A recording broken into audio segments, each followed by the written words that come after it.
maybe you can just kind of put that a little bit more information in the chat.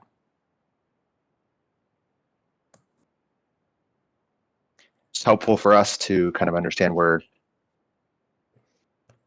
everyone is in the spectrum of things.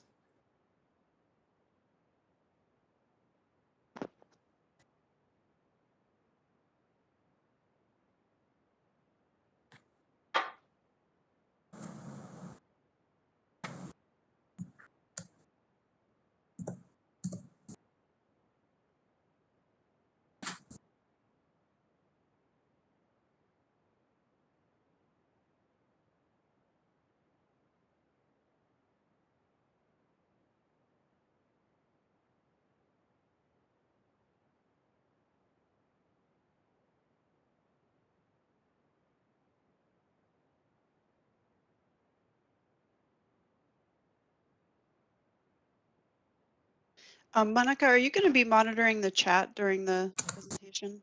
Yeah, I will be, and I can respond to some, and then I will try to weave in things from time to time. If y'all want to like call me out and I can try to pull up the things that seem most relevant, that would be helpful. Great. I will address this one out loud. The question is, will we have any commissioners or ALJs in this breakout? I want to be mindful of ex parte. So you may, I don't know for sure, and I'll keep checking the participant list to see if particularly commissioners join, as well as ALJs. But for now, we're not really going to be talking, too much about specific proceeding details. I would just ask everybody to be mindful to try to keep the conversation at a level that we don't run into ex parte issues. But I will try to flag if that's an issue. But we're trying to make sure that we don't tread into that territory. Great. Matt, I think we could go ahead and get started. Sure. So the goal of our session today is really to get potential new action items for the Environmental and Social Justice Action Plan update, which the CPUC intends to take to further principles of environmental and social justice. So that's the main goal for today, is really to focus on how we can incorporate new aspects of this with transportation and rail safety.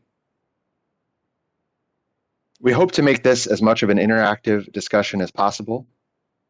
There are a few ways you can participate. To give a verbal comment or ask a question, click the hand next to your name in the participants list. The event host will call on your name and unmute you when it is your turn and you can speak. Please keep in mind that we may not get to everyone, but we will do our best to get as many comments and questions into the discussion as possible. If you'd like to make a written comment or question, type your comment or question into the chat box and send to all participants. We will try to weave as much as we can from the chat box into the discussion as possible. Even if we cannot bring your comment into the discussion, the chat will be saved and we will record your feedback.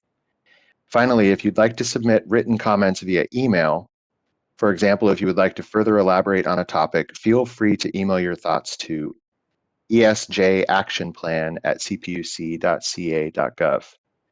Lastly, before we start, a reminder that this session is being recorded so that we can save all the feedback and comments.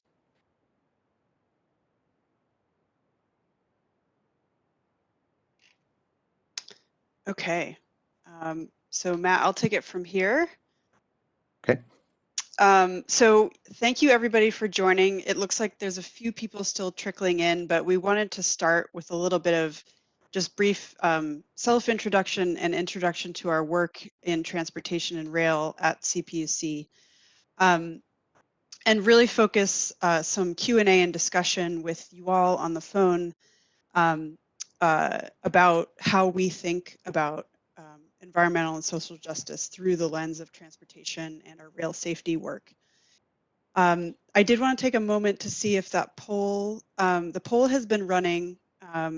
We are just really eager to kind of get a sense of our audience because we won't be able to see all of your faces today to know kind of the breadth of where folks are coming from.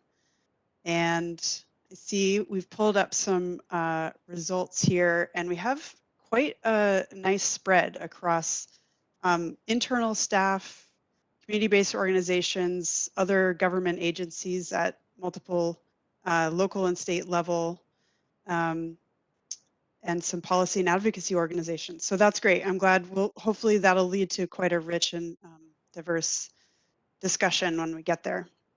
Thank you for responding. So I wanted to just start with a brief self-introduction. My name is Tara Curtis. I joined CPUC in December of last year, so I'm about 2 months into this new role as the supervisor of our transportation analysis group. And I came to the PUC after early in my career, about a year working with the city of San Francisco with SFMTA. But most recently, I spent the last 8 years in transportation consulting, working with cities and transit agencies, community-based organizations, regional governments, mobility providers, all kinds of other organizations working to solve transportation challenges across the region and state, and sometimes nationally. And in that role, really took on a very people-centric or customer-centric view of transportation. And in this new role, I work within the PUC's Consumer Protection and Enforcement Division, or CPED. And CPED serves multiple functions. But what I'm involved with is the passenger transportation side of our division, which oversees for-hire passenger carriers like limousines, airport shuttles, chartered and scheduled bus services, transportation network companies, autonomous vehicles, and ferries. So as a policy supervisor, I lead a team of analysts currently working on programs related to accessible on-demand transportation, piloting and deployment of autonomous vehicles, reducing greenhouse gas emissions in the transportation network company fleet like Uber and Lyft, and really managing the loads of data we receive from those companies. So as someone who's worked in transportation for a while, I really appreciate the broad intersections of our work with environmental and social justice. And it's really this breadth of impact that transportation can have that draws me to it as a profession in the first place. So some of the key transportation issues that have come up for us from a ESJ perspective include safety. Safety is really key at the PUC, but safety for travelers of all ages and abilities is a big focus in all of our work. Accessibility, and we talked this morning about definitions and really how to define accessibility and how to increase it. Transportation for limited income communities and tribal communities, and transportation industry impacts on low-wage labor. Vehicle emissions and reversing disproportionate impacts of past transportation decisions on communities of color, and ensuring access to opportunity like jobs and schools and services. So I'm very excited to have you all here and the breadth of experience that you bring to get into a discussion and hear from you today. But first, I'm going to ask Matt to give a little introduction of himself and his work as well. Thanks, Tara. So my name is Matthew Bond. I'm a supervisor in the Rail Crossings and Engineering branch of the Rail Safety Division, and I've been at the CPUC now for almost 8 years, 4 years in the Rail Crossings group. Specifically, my group handles the safety of rail crossings, both new and existing.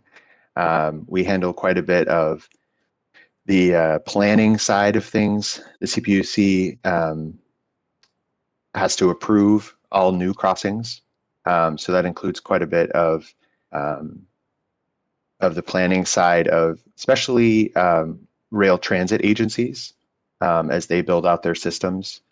We've worked extensively with LA Metro on the expansion of their system, and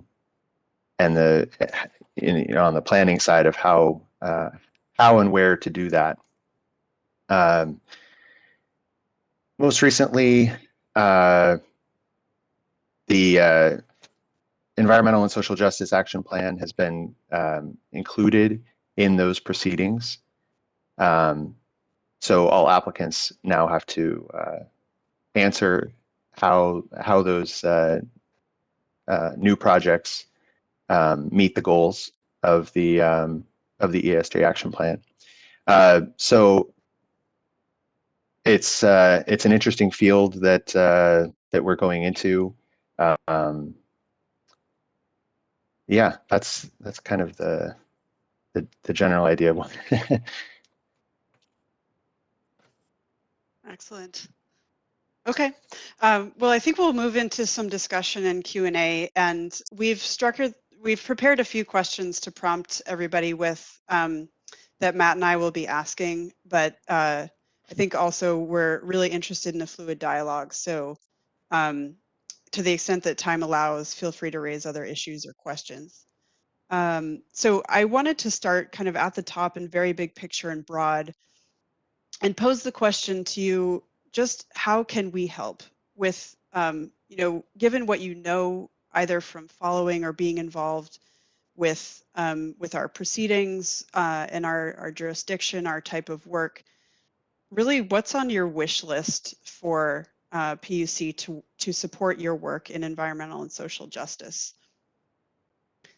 And Monica, are we going to be reading aloud from the chat or taking folks off mute? Yeah, I mean, if you want to prioritize folks that have raised hands, and then I can also feed in from the chat. So we can check for hands first, and if not, I can read at least one thing that's come in through the chat. Okay. Don't see any raised hands yet.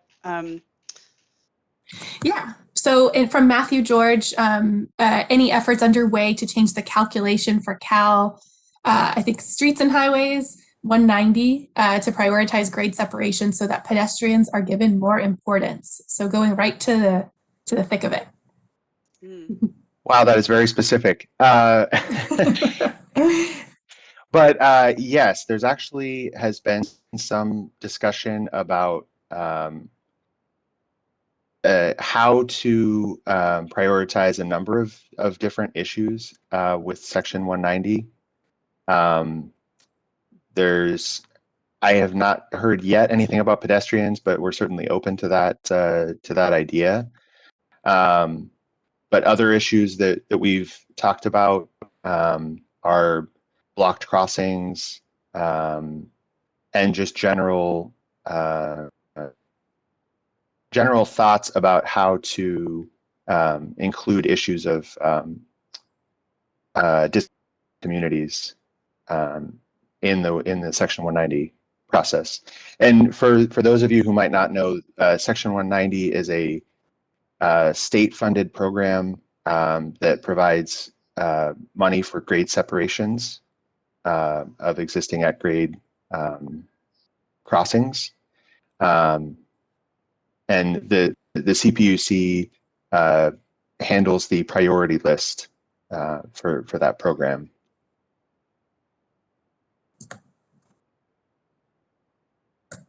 I think you have a Matthew George's hand up. And then George from IT, if we could unmute him and he could chime in.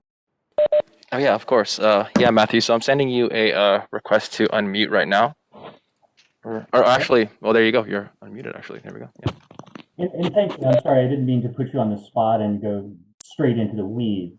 But no problem. there are some issues that come up with the rail crossing. I mean, one is that we don't have this sort of issue of redlining and reparations because by and large the railroad alignments were built first and then the communities were kind of forced to them.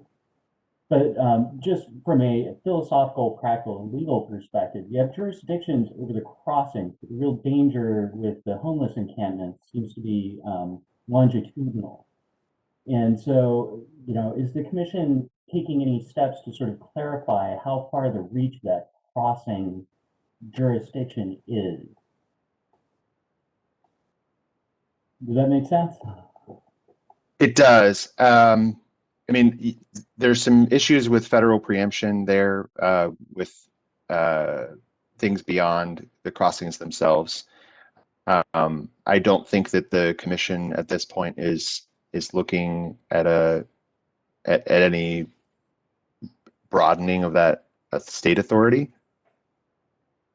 If that answers your question a little bit. Yes, thank you. I mean, yes, it does, and we can talk more some other time. Okay, great.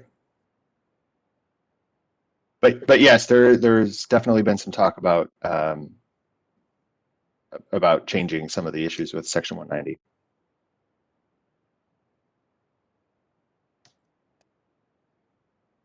Okay. I don't see any other questions in the chat. Let's see if we have another hand raised here. Charles Mason. George, could you unmute Charles? Of course. Oh, actually, there we go. Yeah. I can unmute it myself. So I'm with the Public Utilities Commission, for those that don't know, and I work in the news and outreach area doing local government and community outreach. But my question goes around the data around the TNCs, Uber and Lyft, right? And so one of the coalitions that I'm working with addressing race equity at the commission, there's been interest in terms of with the TNC data that we get every year, how we can look at it in terms of geographically, right? Have we broken down that data to look at where there are issues around where pickups are happening or other incidents that are happening within that? Have we done that? Because that kind of visual spatial data can be very helpful in understanding, is there discrimination happening in terms of how TNCs are operating? And I know other states and cities have actually taken that data from Uber, Lyft, and other related TNCs and used it to try to work with them. And how are we doing that? How are we progressing with that in California? Yeah, great. Thanks for that question, Charles. You're absolutely right. We collect a lot of data from the TNCs. And just to give a quick bit of background, there was our regulatory jurisdiction and regulatory program over the TNCs was established in 2012. And on an annual basis, we collect very disaggregated data from all the TNCs in the state. And our team is responsible for managing, cleaning, and analyzing that data and using it to inform our policy work. And actually, for anyone who's really interested in this stuff, the templates that we request data from the TNCs with are also available online, so you can see specifically what fields of data we collect. To answer your question about the analysis that we've done to look at trip activity and geolocation and different kind of behaviors of the TNCs, that's something that since I came on board, I've become aware of some ongoing analysis that our staff had started before I came on board, and we are working to advance that internally for the time being. And really, this is getting at some of our own questions to advance our approach to policy making. But also in response to questions that we get through the context of the proceeding or coming from the commissioner's office or other internal stakeholders. So there's nothing there's been very little publicized in terms of the analysis on that data since about 2015. I think that was the last time a real comprehensive look at the full data set was made public. But it's definitely a priority of mine and my team's to mine that vast data set we have and be more intelligent about the patterns we see emerging. What are the problems? How does it correlate with conditions on the ground or demographic information in terms of where the trip activity is or is being denied? So yeah, it's a very rich data set. We could ask almost infinite amount of questions by looking at it. But hopefully within this year we'll be able to share more detailed response to your question. Okay. And then just real quick, to help Matt out on a little bit of that last question, because I deal with a lot of rail safety issues.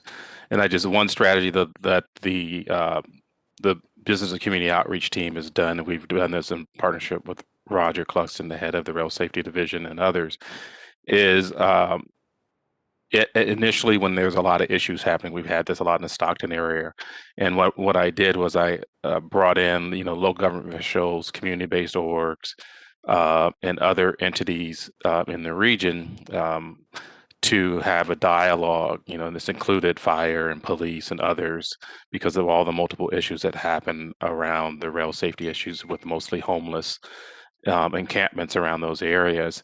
And I found that in some areas you have a lot of communication happening. I think Fresno has a little bit more than other parts of the state. In other areas you haven't, and Stockton was kind of fragmented, but it is an effective tool that kind of helps us get around a little bit of the restrictions of what we can do around the enforcement area, but also maybe helping spur dialogue in the region so others that have different enforcement, regulatory, legal requirements to address those issues. So that's just an example of a way that we can get creative to help address some of the issues that are happening around homelessness around rail encampments. Yeah, thank you for that. Great. Matt, I do see one more question that's come in through the chat that I think is best directed to you. Any discussion about allowing rubber tire vehicles on rail lines? For example, I have seen on the internet small bus-like vehicles that travel on both rail lines and on streets, and that came from Arnold San Miguel. And I'm not aware of any discussion at the commission or with any of the rail owners about allowing that. But it's an interesting idea. Tara and Matt, I just wanted to see if I could weave in one thing from the chat, if that's okay. Mm-hmm. Yeah, Absolutely. so we have one question that kind of zooms out a little bit, and it's about participating in CPUC processes. And this is true across divisions and across things, but perhaps we can address it from a transportation and rail angle. So I'll read the chat. The current process to authorize members of the public to become members to a proceeding is cumbersome and resource intensive and is an obstacle for many organizations from becoming parties. Are we considering changing or updating these rules of engagement to enable greater public input? So I can speak to this a little bit, but would love to hear, feel free to take it first. Yeah, well, I'll just take a first stab at that, Matt, and feel free to jump in and follow. I'll say that I'm still personally on the learning curve as well on how to get involved with our own proceedings, since I joined so recently, and can appreciate the real challenge that it is. For example, Monica and I have started some conversations internally about this that issue specific to our work, and a real desire to make it more accessible and available to participate for a broad set of stakeholders. And I think we really recognize that there is just so much more value, and we can do smarter work with a broader set of perspectives represented in the dialogue. So I'm aware of the issue, and trying to address it in the ways that I can, and then we'll maintain that as a priority. Yeah, I agree. It is an issue with rail safety proceedings, especially applications for new crossings. We rarely get very many parties participating, so it's definitely something that we would welcome additional participation. And it obviously is a complicated process to become a party and to comment and things like that. Any ideas from people in the group about how to make that easier and how to engage additional groups in the process? I can bring up one comment that's related that, you know, some folks can become parties to the proceeding, and ALJs tend to be pretty open, you know, this person's perspective, open-minded about who can become a party to proceeding. One of the issues is outreach at the outset. So people are actually knowing about a proceeding being opening and knowing the process to get involved. It seems to be what this person, Matthew George, is bringing back up. Is one point. And I mean, I'll just offer, just from the ESJ broader lens, we talked about this morning. We're also trying to explore how we can better include public comments on the record as part of proceedings, as another way of being involved if organizations and people don't want to become full parties to our proceedings and invest all that time. How we can make sure public comment gets utilized in a way that affects decision making. It's still an open question, but there is movement in that direction. So I'm hopeful that that will be a much bigger opening for people to be able to participate and for more perspectives to be able to be included. Yeah, I would just add on to that, Monica, that I think from my perspective, and I think yours, this is something we've talked about, is the challenge is certainly outreach at the outset, but also the fact that it takes a lot of time and effort to participate.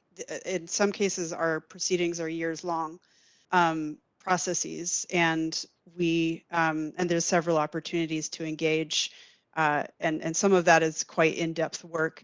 And so generally speaking, the commission has something called Intervenor Compensation, which is available in certain proceedings, and it just so happens to not be available in transportation proceedings, save one that we're involved with, the TNC Access for All work.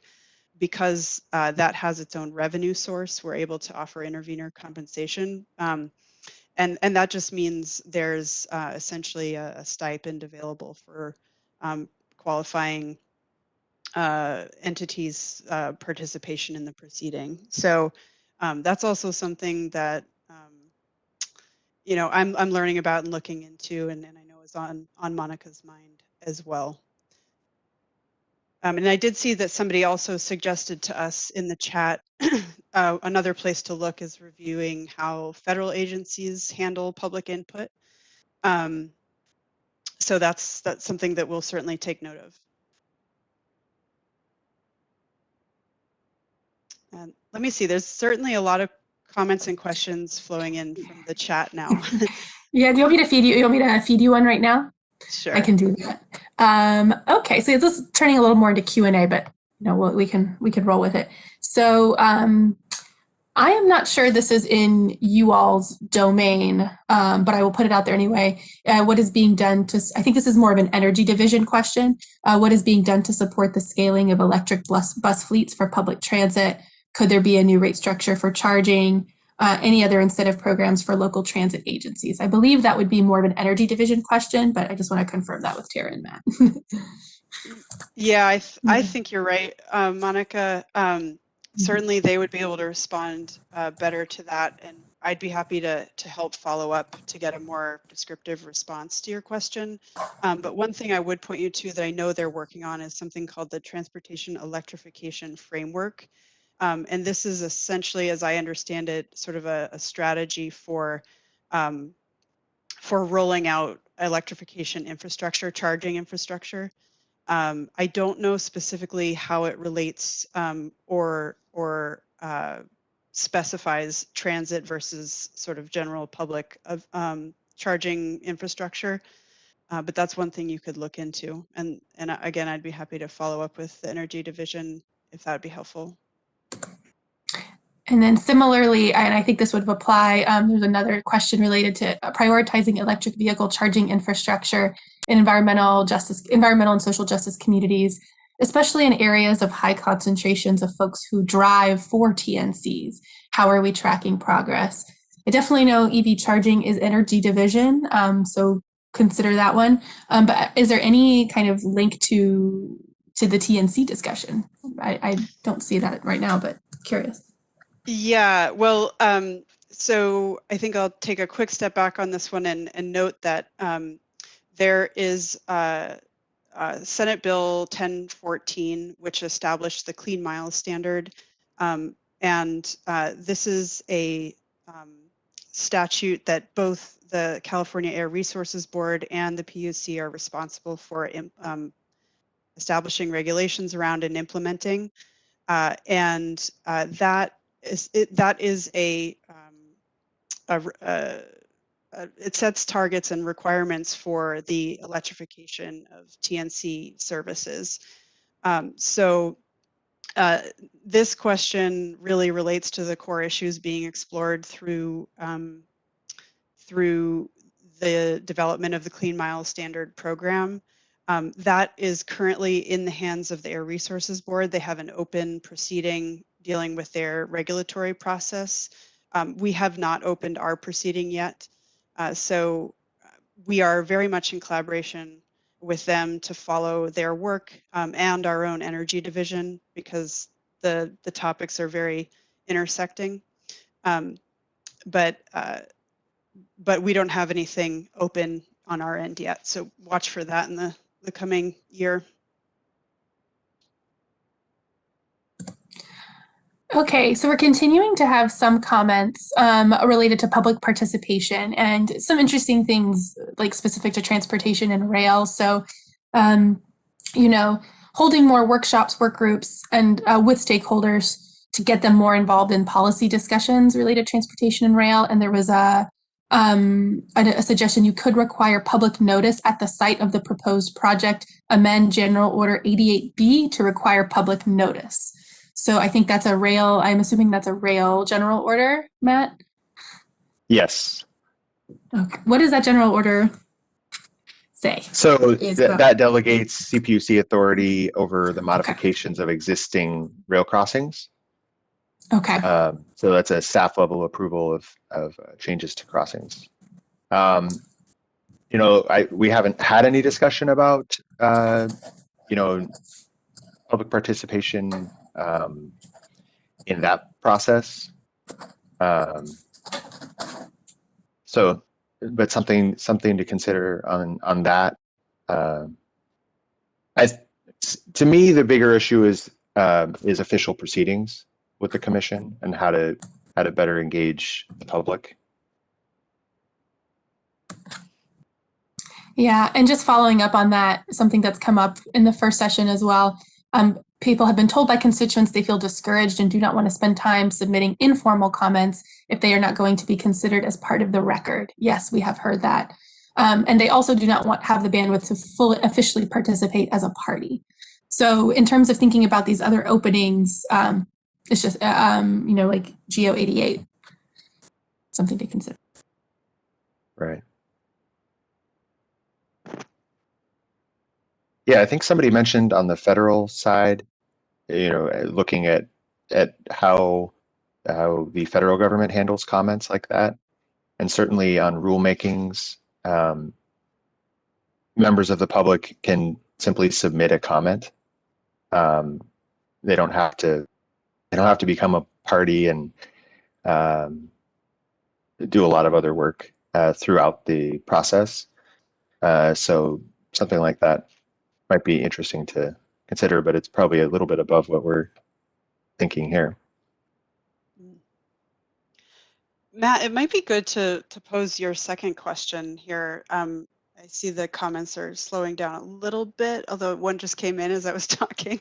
I don't see any hand raised, but your second question is on point of this discussion. So maybe we could go there and come back to the last question that came in the chat. Sure. Yeah. So that question is basically, you know, what stakeholders should we try to get involved in especially rail work? Are there specific groups that people are aware of that we can reach out to? How do we get more participation?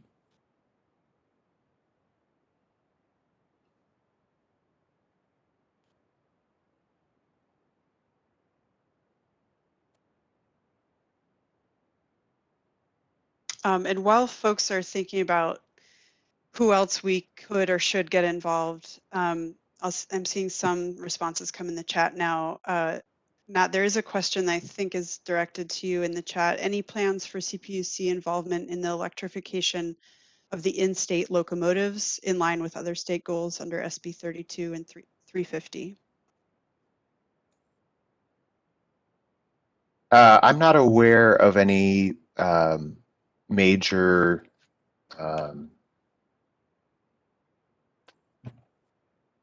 mandates or anything like that. I have heard some talk of funding for some projects like that, but I haven't heard anything major on that. Okay. And actually, that person also asked any updates on the timing for the Clean Mile Standard proceeding. So that's for me. Not really. What I would point you to for the most up-to-date information is through the Air Resources Board website. And as of their November 2020 workshop, they released their draft regulation, which is available for public review at this point. So that's probably the most current thing. But again, we are very actively in communication, collaborating with them internally at the same time. Tara, if it's okay, I wanted to chime in with two things in the chat, and then I think you have two hands in the participation list. So in terms of your question or Matt's question of who to involve in rail proceedings and whatnot, transit riders unions and associations came up as, I think those are folks that we probably haven't had as much in our proceedings. And then also for rail specifically, focusing on transit agencies, municipalities, counties, and state agencies, because the freight companies can argue federal preemption if the commission tries to compel action. So getting some of those other folks involved is a recommendation there. Yeah. Yeah, in my experience so far, the parties to the proceeding, we're really relying on them to represent individual, transit riders or customers of the systems that we regulate. So I like that idea. More organizations that directly represent transit riders or other similar groups, sort of user groups, would make a lot of sense.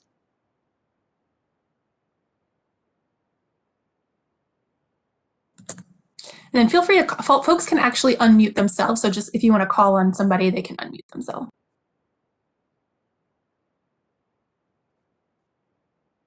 Great. Okay. I think there's a couple of hands up. Yeah.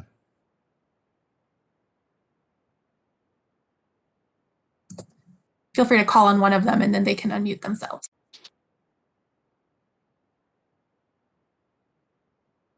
Is it Jose? Jose Saldana? Hi. Thank you. This is Jose Saldana with CARB.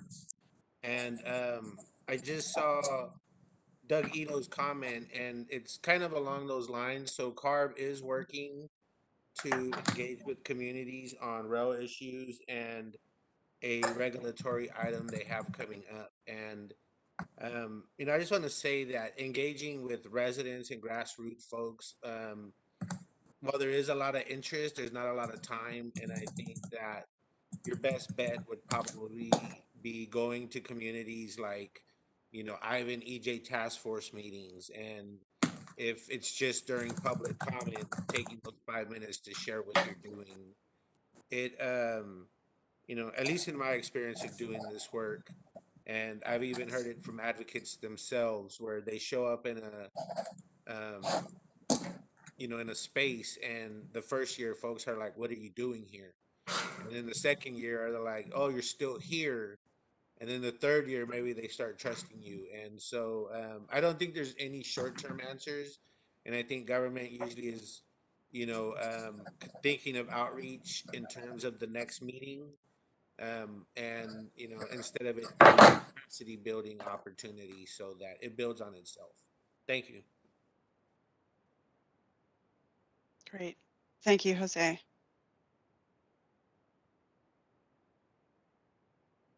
And I think, Charles, do you have your hand raised again, or is that from last time? Yeah, it's again, I'm glad Okay. my friend Jose jumped on right before me. We sit in a monthly meeting together, and he always is right on point in terms of engaging the community. I think there's two sides. He already hit on a couple of them, the community-based organizations and targeted task forces around in those communities that are working on this issue. I think I mentioned before in my other comments, the homeless advocates, but also the advocates around this, around the rail safety issue, mental health advocates and social service advocates that provide all those wraparound services that help people who are living near rails or congregating near rails, and so you can bring down the incidence of people being killed or hurt around the rail stations. And so that's very important. And then in a lot of cases around the communities where these larger congregations of homeless issues are going to be in environmental and social justice communities. So the advocates around that are going to be there. I'll say that the other thing for the TNCs is maybe we need to talk to the drivers sometimes, but I don't know all the regulations and rules around that. But the other thing is with the CPUC, for those who don't know, and I'm in one of those roles, and as a local government and community liaison, many community-based organizations work through us and can get their input through us. Like if they're not willing to go through the new comment feature, which is in the process of being considered by administrative law judges, as they're writing up their memos, is thinking about utilizing, there's 8 of us around the state that really allow you an access point to the organization.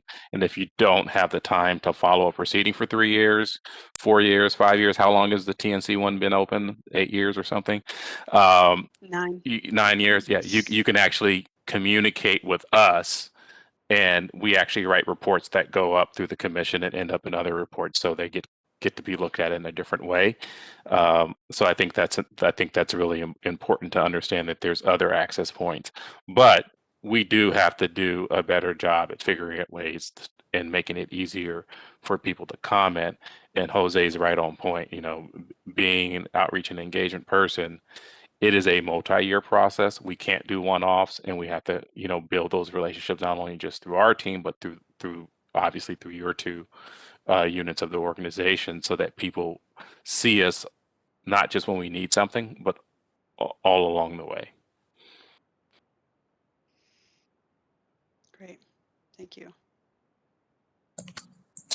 Matt and Tara, I can feed y'all one more thing from the chat. It's a TNC related question. So Tara, maybe more for you. TNCs are having a huge impact on both emissions and congestion. So electrification may improve down the road, but to what extent it's not clear. A recent study says TNCs have more than double the vehicle miles traveled, and even pooled rides create more congestion.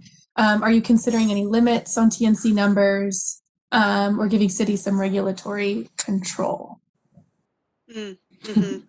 Yeah, I saw that study as well, and it's not the only one that deals with that topic. You're absolutely right. So, to the question, will you consider limiting numbers in major cities? To my knowledge, that's not something that's been discussed within the commission. But also just to clarify here that we as staff, at least in my group, we are advisory staff. We advise the commission, the commissioners, and ultimately decisions like the one you're suggesting is a decision that rests on the commissioners. But certainly some of the data that we have and analyze really could inform such a decision.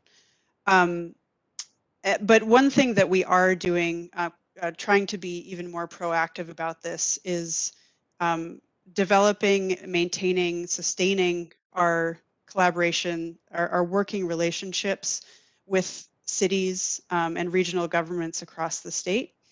And just in the last couple of months since I've come on board, I think we've had, a handful of meetings like that just to explore what those cities or regions are working on, what their priorities are, what they're planning around, and how we can help inform their decision making and planning.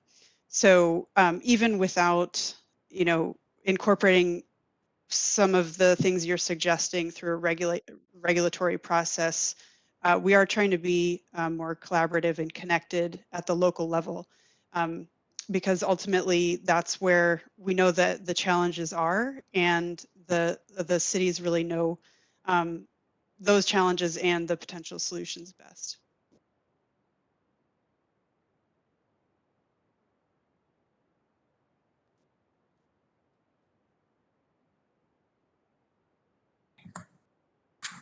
That's all I have in the chat for now.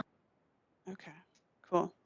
Maybe I'll go on to the next question that we had prepared, which is also around data. And we're just wondering for folks' thoughts on what metrics should we be using to evaluate environmental and social justice impacts as it relates to transportation and rail safety. And specifically, what kinds of analyses should we be conducting and considering? I know there's a rich discussion this morning about definitions and data sources and some existing challenges with those. So I'm really curious to continue that conversation specific to transportation here.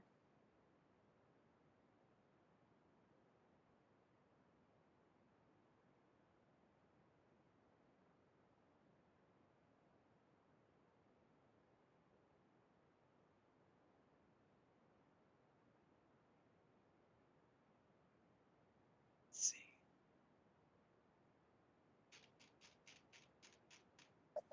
No I'm hands sorry. yet. Could you repeat the question, the latter part? Yeah. What metrics should we be using to evaluate environmental and social justice impacts as it relates to transportation, rail safety, and specifically, what kinds of analyses should we be conducting or considering?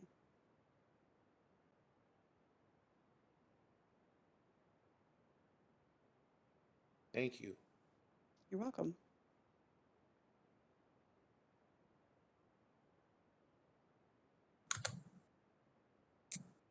I had a question on transportation, but I'm not sure I'm understanding, because it's so broad, like the context here. It's intentionally broad, so go ahead and respond however you wish.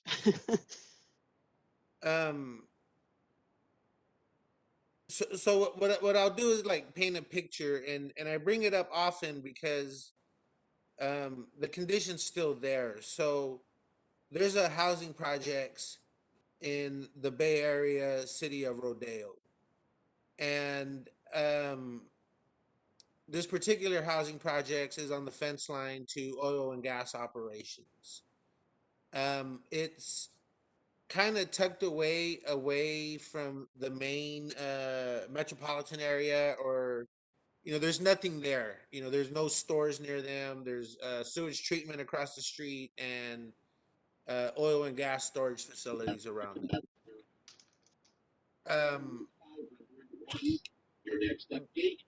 When I go there, I notice that if cars break down, they die because folks can't afford to fix them. And so there's just tons of cars along the sides of the streets. And so there hasn't been any funding there that I'm aware of. And they're very high on the Cal Enviro Screen list. And so the transportation, I don't know if you meant it this broadly, but the folks there don't have transportation to get places, and there's not funding. And so it seems like a very big inequity issue. And I'm not gonna pretend I know who does what, but I wasn't sure if it was the CPUC or the CEC that brings infrastructure to places so that they could start improving on their transportation access and things of that nature. So I guess I would encourage just as a metric looking at where there hasn't been investment and the needs are the same, if not greater, than where the investments are currently happening. Yes. Matt, did you want to respond to that from at least partially an infrastructure perspective?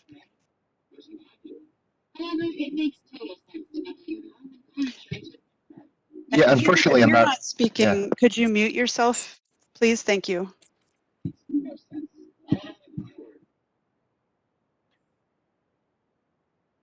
Yeah, unfortunately, I'm not sure I have a good answer for that. With how the CPUC could be involved there. Yeah. I think generally the point about needing more investment in places that have not enjoyed investment in the past is a key point, a key takeaway point. Let's see. Okay, thank you. I might have misunderstood the question, and this wasn't the right question for this conversation. No worries at all. Yeah, no worries. And then it sounds like we might have one more hand up before we do a little bit of summary. Let's see. I don't see any hands, Monica. Is there? Okay. I think it was Pat. Yeah, Patricia Patricia? unmuted herself, so I wasn't sure if she had a comment. Yeah, I apologize. I've got some background noise, so that's why I tried not doing this. But my quick response to your question is, and I was just trying to type it into the chat, but why not try and find out who you're not hearing from? Because, given some of the comments that have been raised about the difficulty of becoming a party and what does or doesn't count for being on the record, I've been particularly personally following the wheelchair accessible TNCs process, and while you're hearing from disability advocates, you're not hearing from the traditional EJ population and communities and advocates, and you're getting the statute was set up to skew the involvement, and there's a lot of people you're not hearing from on that particular issue. And I suspect from just listening to these various other comments today, there's a lot of people you're not hearing from, and that might be a metric to look at is where are your, I'm saying this respectfully, where are your glaring holes and gaps of who's not part of your process? So good luck. Thank you. Well, I'll just say I really appreciate that comment and prompt. In fact, one of the questions I had jotted down if we were going to get there is just simply to ask you all where are blind spots. And part of the motivation for today was for us to identify some of those as it relates to our outreach process and who has not been able to or who's not even aware that they could be engaged. So point very well taken, and I do like the idea of having this something that we are explicit about and we track and we try to identify. It's obviously a hard thing for us to know. So it's also, I think, why we are excited to have this conversation and to start a relationship with everyone on this call so that you can let us know when we miss someone.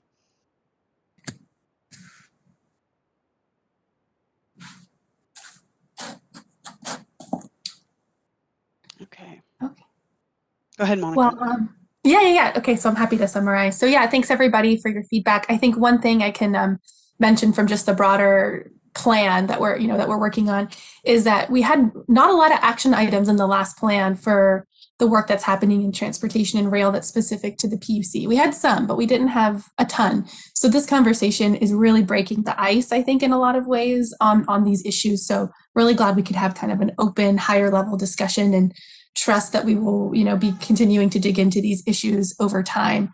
But in terms of some of the takeaways, I think, I'll keep it pretty short. There definitely seems to be some potential openings in a few general orders related to rail that we might want to follow up on in terms of noticing and getting, thinking about pedestrian access and how that gets prioritized from an environmental and social justice lens. want to make sure that there isn't sort of a disparate impact or a disproportionate burden in communities on some of those things. So those are potentially some areas to look at. I'm going to keep looking at my notes. Definitely some things around transportation networking companies, TNCs, and access to that information. So that's something that's hopefully coming up. So we'll be, thank you. Sorry about that. My mom is taking very good care of me while I work on this workshop. Anyways, so that's that. But the big thing that, has come up, and it makes a lot of sense considering that this is one of the, kind of first times we're having these discussions about transportation and rail at the CPUC, is making sure we have the right people involved. So in a rail context, we have challenges with the rail companies arguing preemption. So there's a need to think about other people we can bring to the table to perhaps push some of these issues. There were some good comments from outreach folks like Jose at CARB about kind of thinking more proactively about getting to people, looking at our blind spots and who's not at our table. And again, proactive, thinking about that and trying to reach out to folks to get them knowledgeable about proceedings, let them know when things like pre-hearing conferences are happening so people can become parties, and continue to work on this issue related to public comment so people can hopefully have an access point there. Those are kind of some of the big takeaways from, at least from my perspective. Matt or Tara, anything else in terms of what you're carrying forward?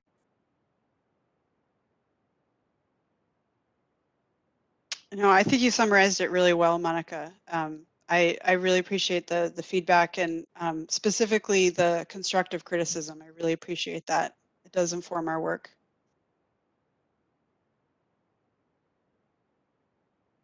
Yeah, I appreciate all the comments. And we certainly have some work to do on a variety of different things, especially Section 190. I think that's a good takeaway from this.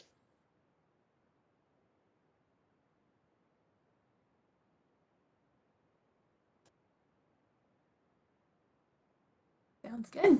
All right, I think it's about 2 o'clock. Great. Well, I guess I can just briefly wrap us up then. We, again, really want to thank you for your time and feedback, and affirm that this feedback will be considered in the update to the ESJ action plan. We intend to release a draft of that updated plan later this spring, and will allow for additional public comment at that time. And in the meantime, if you have additional thoughts, please feel free to submit those to esjactionplan@cpuc.ca.gov. Thanks everyone again. Take care. Thank you. Thank you.